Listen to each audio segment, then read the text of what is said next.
এই ক্রাইসিসের মধ্যে গ্যাস শেষ হয়ে গেছে, বুঝতে পারছি না, মাথা কাজ করছে না কোত্থেকে গ্যাস পাবো। অনেকজনকে ফোন করে নিয়েছি, সবাই বলছে যে গ্যাস দেওয়া যাবে না। এখন আপাতত খাচ্ছি কলা আর ড্রাই ফ্রুটস, ছলা, মুগ, তরমুজ কিনে এনেছি, তরমুজটা খাবো, খেয়ে কলেজ যাব। ভাবছি কলেজের ক্যান্টিনে খেয়ে নেব ভাত, দেখা যাক কী হয়।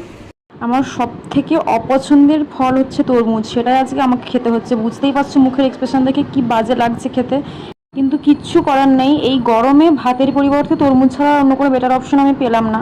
কলেজ যাবার পথে যে মন্দিরটা পড়ে সেই মন্দিরে দেখলাম আজকে খুব সুন্দর করে সাজানো হয়েছে, মনে হয় কোনো পুজো হবে, জানি না। আর ক্যান্টিনে আজকেই কোনো সবজি থাকেনি, শুধু ডাল আর আলুর তরকারি দিয়ে ভাত খেতে হয়েছিল। আর সেই সেম জিনিস প্যাক করে নিয়েছিলাম, কোয়ান্টিটি একটু কমই ছিল, দুজনের মধ্যে কারো পেট ভরেনি। তো ওকে বাড়ি এসে বলতে ও বললো আমার কাছ থেকে একটু খাই, মনে হচ্ছে না তুই খা, তোর পেট ভরবে না নয়তো। দুপুরে যেহেতু পেট ভরেনি দুজনেরই, তাই বিকেল হতে না হতেই খিদে পেয়ে গেছিলো, তাই একটুখানি মশলা মুড়ি মাখালাম, মশলা মুড়ি খেলাম। তারপরে দেখা যাক রাতে কি হয়।